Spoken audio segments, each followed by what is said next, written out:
In this video, I want to talk about simplifying a basic ratio or a fraction, or you can think of this as a division problem as well.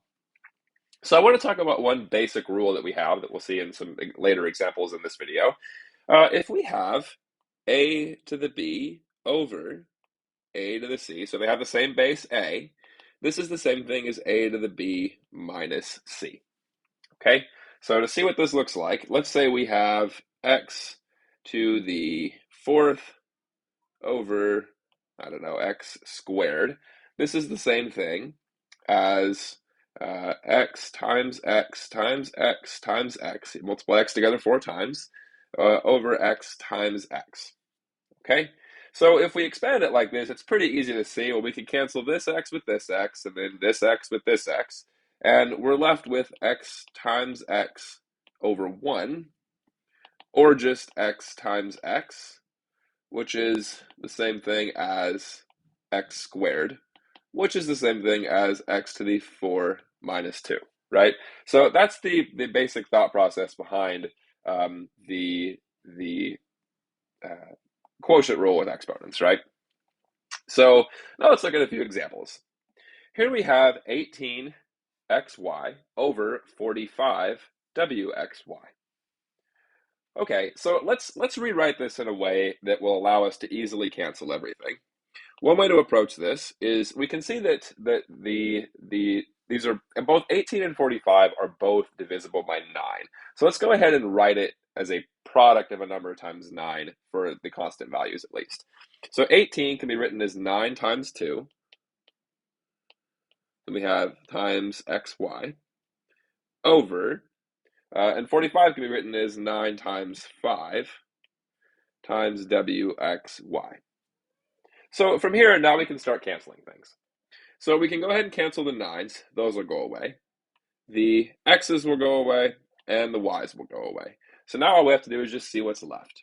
So the 9, the x, and the y all went away in the top, so we're just left with a 2.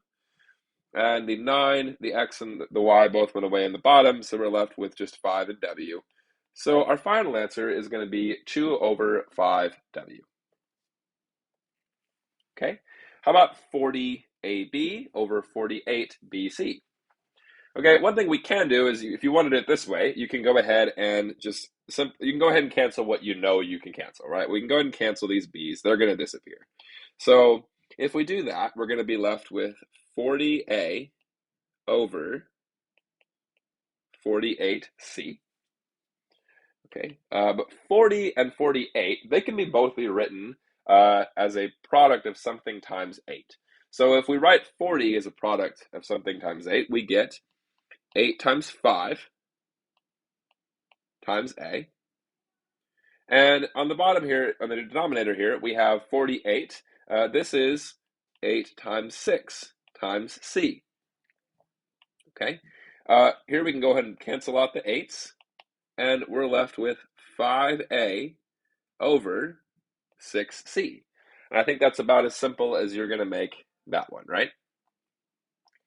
Okay, now let's look at 6a squared b to the third times 8, or divided by 18b squared times c. Okay, so let's deal with the constants first this time. So 6 and 18 can both be written as products of 6. Okay, 6 is 6 times 1. So we'll have 6 times 1. We have a squared b to the third. Okay, and then we have 18, which can be written as 6 times 3. And then we have b squared times c. Okay, so here we have 6 times 1 and 6 times 3, so we can go ahead and cancel the 6's. So we're going to be left with 1 times a squared times b to the third, or we can just write it as a squared times b to the third over 3b squared times c. Okay, you have a couple ways here. You can use a couple ways of approaching this. You can use your quotient rule, where you subtract we've had b to the third divided by b squared. You can subtract the exponents to do 3 minus 2, which will just leave you with b. Or you can expand this if you want. You can write this as a squared times b times times b, because you have 3 copies of them. And then in the denominator, we can have 3 times b times b times c, and you can cancel each b individually. So b and b, b and b. So that's going to leave us with a squared times b over 3 times c. And I think that's about as simple as you're going to make that one. Okay, what about something like this? Here we have b to the third over b to the fifth. So how would you deal with this situation? Well, you have 2 approaches, and I'm going to actually do both of them here so we can see how to think about this. Maybe the most straightforward, although maybe the most work, I suppose, the most straightforward way of doing this is actually to just go ahead and expand this, okay? So if we expand it, we can write this as b to the third is equal to b times b times b. And we're going to divide that by b times b times b times b times b. And hopefully you see why this is a little tedious if you have large numbers here. This isn't too bad because you have b to the third and b to the fifth. So once I'm finished here, I'm going to show you another way of doing this that will make this a little simpler. And from here, I guess we can just cancel each of the b's. Okay. So all the b's in the top are going to go away, but we're going to have 2 b's left on the bottom. So we have 1 over b times b, or you have 1 over b squared. The other way of doing this would be to go ahead and write this as b to the third minus 5. Okay? So b to the third, or b to the 3 minus 5. Okay?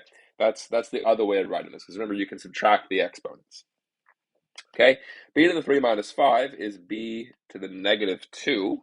And anytime you have a negative power, all you're going to do is you're going to write it as 1 over b to that same power, but we're going to make it positive. So this time it's going to be 1 over b squared. Okay? Let's look at one more. Here we have 4x to the sixth, y to the third, and we have 2x squared times y. All right, so here we have 4 and 2. Hopefully we can do that fairly quickly in our heads, but if not, we can write 4 as 2 times 2, okay? And then we have x to the sixth, y to the third, and then in the denominator we have 2 times x squared times y. So we can cancel a 2 here, and that's going to give us 2x to the sixth, y to the third, over x squared times y. And now what we can do is we can use our quotient rule. So here we have 2x to the 6 minus 2, okay? And then we have, from here we have y to the third over y, so we can think of this as having an implied 1 here. Okay, so we have y to the 3 minus 1. So if we simplify that, we get 2x to the fourth y squared. And again, you can also expand this as well. You could write x out 6 times, and you could write x out 2 times in the denominator, and then y 3 times in the numerator, and we have just our 1y in the denominator. But the quotient rule, hopefully you can see, makes this a little bit faster with fewer steps. So we have 2x to the fourth y squared.